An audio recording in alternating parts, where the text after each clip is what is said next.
Université Yembila Abdoulaye Togoyeni. C'est le nom que portera dorénavant l'université de Fadangurma, située dans l'est du Burkina Faso.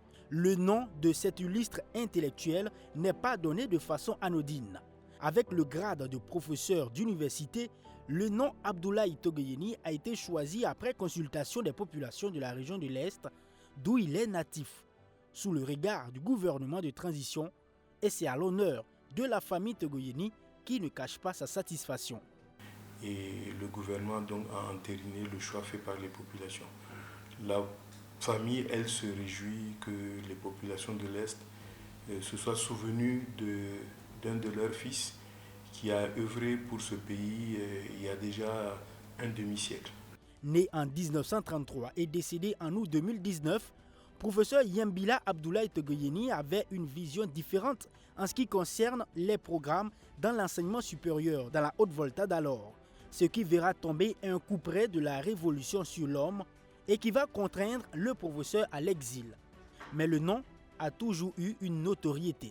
Ceux qui ont fait l'université de Ouaga entre 1973 et 1983 le connaissent bien parce que il venait de l'université de Dakar, il était enseignant-chercheur de l'université de Dakar et il était le seul enseignant voltaïque à cette époque qui avait atteint le grade de professeur d'université.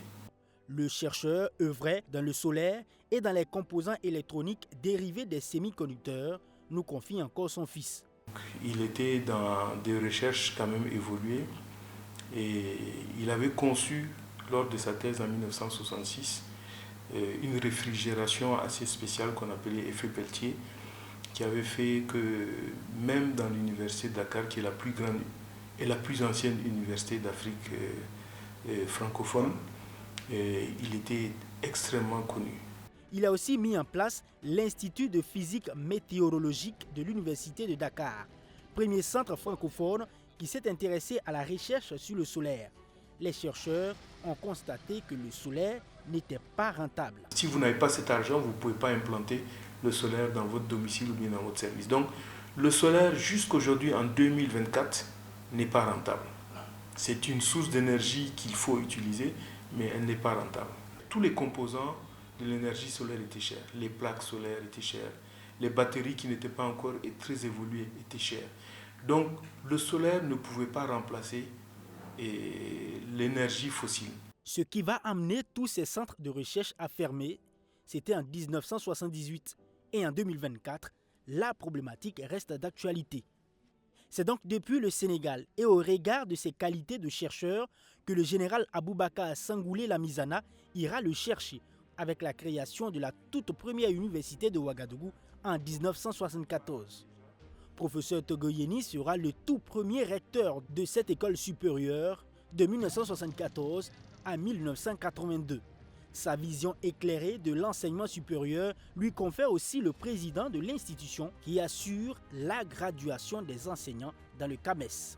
Quand il est arrivé, l'université ne disposant pas de beaucoup de structures institutionnelles qui pouvaient se faire appeler université, était appelé centre d'enseignement supérieur.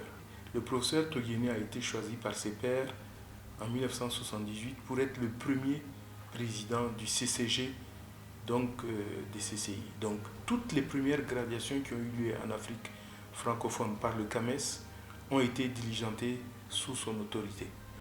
Dans cette dynamique, il a mis en place l'Institut supérieur de technologie qui était chargé de former des ingénieurs du génie rural, vu que la Haute-Volta est un pays à vocation agricole.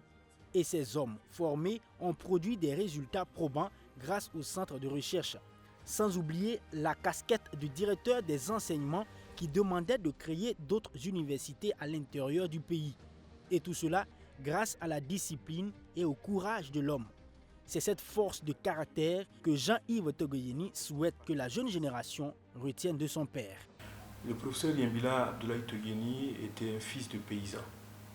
Et dans sa famille de paysans, il est le premier à avoir été mis à l'école. Ce que je dirais à la jeunesse, notamment estudiantine, d'où qu'elle soit, pas seulement de Fadangurma, c'est qu'il faut avoir la culture du travail. Vous professeur Togueni avait la culture du travail et la culture de la rigueur. Il faut croire en ce pays, mais il faut croire d'abord à certaines valeurs qui vont permettre de hisser ce pays très haut dans le flambeau du concert des nations. Médecin cardiologue, c'est avec ces valeurs que Jean-Yves Togueni se définit à ce jour. Parti dans l'autre monde à l'âge de 86 ans, professeur Yambila Abdoulaye Togueni a vu son nom aussi attribué à une rue, notamment l'avenue située entre le boulevard Thomas Sankara et l'avenue Kombasséré qui jonche l'entrée est de l'université Joseph Kizerbo depuis août 2021.